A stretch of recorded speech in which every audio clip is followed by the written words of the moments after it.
ہوں, سب سے پہلا تبلیغ میں 4 مہینے کے لیے تو چھوٹنے کی عادت پڑتی ہے چھوڑ کے. کچھ دن دل مچلے گا, جب ایک طویل عرصے تک نہیں دیکھو گے تو پھر دیکھنے کی عادت ختم. کچھ دن تو مچلے گا دل, 4 مہینے کے بعد دل کرے گا بھاگوں یہاں سے میں.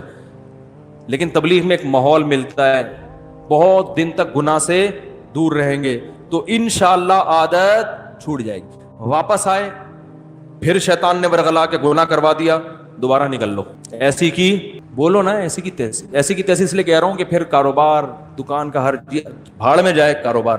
پہلے انسان کا بچہ تو بنے آدمی, وہ تھوڑا نقصان کر لو کچھ نہیں ہوتا. پڑھائی اگلے سال کورونا کی وجہ سے اگلے سال ویسے ہی ہو رہی ہے نا, تو ایک اپنی اصلاح کی وجہ سے. یہ ان لوگوں کے لیے جن کو اصلاحی تعلق, تو اصل تو یہ کسی شیخ سے. دوسرا کام یہ کرنا ہے کہ اپنے آپ کو بے لگام نہیں چھوڑنا ہے.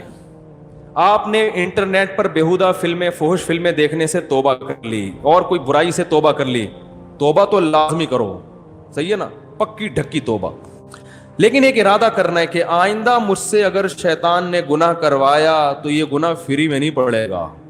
اپنے آپ کو بولو اس کی تمہیں قیمت, بولتے کیوں نہیں, دینی پڑے گی. اور قیمت اپنے جسم کو نقصان پہنچا کے بھی, اور اپنے آپ کو مالی نقصان بھی پہنچانا. سمجھ میں نہیں آ رہی بات؟ پینلٹی لگے گی بھائی, جرمانہ ہوگا.